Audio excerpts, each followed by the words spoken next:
Assalamualaikum warahmatullahi wabarakatuh.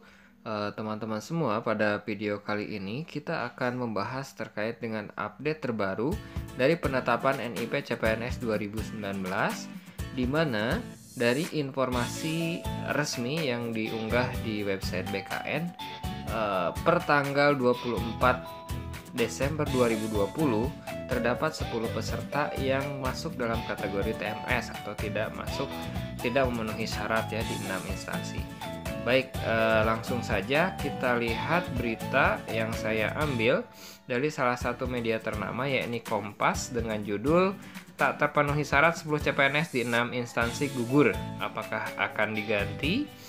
Nah, ini berdasarkan Kompas bahwa proses penetapan nomor identitas pegawai NIP masih berjalan hingga hari ini. Masih banyak instansi yang belum selesai menetapkan NIP.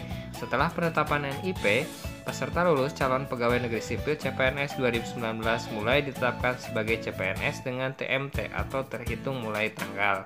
Akan tetapi, ada juga yang gugur setelah diumumkan lulus CPNS ya. Ini berdasarkan Kepala PLT Biro Humas Bapak Pariono, bahwa jika ada yang masuk TMS, maka berdasarkan peraturan tidak dapat diganti oleh peringkat bawahnya ya teman-teman ya. Artinya yang bersangkutan tidak dapat melanjutkan proses penerimaan CPNS dan tidak dapat bekerja sebagai CPNS. Lalu di mana saja instansi tempat peserta yang gugur? Dari hasil yang terdapat dalam website ini ya teman-temannya, ada di MA 5 orang, Ciamis 1 orang, Kabupaten ya, Kabupaten Buru 1 orang ya, Provinsi Bali 1 orang, Denpasar 1 orang, dan Kota Langsa 1 orang.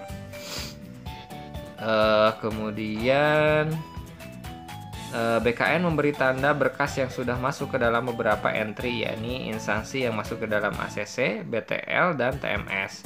Gitu ya. Kalau tidak memenuhi syarat TMS berarti gugur, dan berkas tidak lengkap BTL itu harus dilengkapi, kata Bapak Pariono.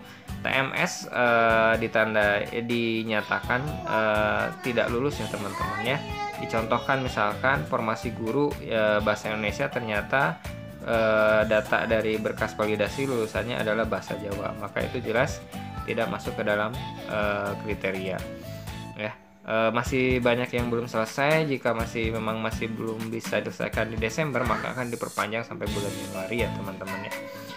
Oke, itu jadi kan di kriteria. Nah, ini saya sampaikan yang berdasarkan dari website ya teman-teman ya.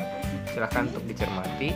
Nanti saya juga tambahkan beberapa instansi yang ada peserta yang masuk ke dalam kategori TMS atau tidak memenuhi syarat.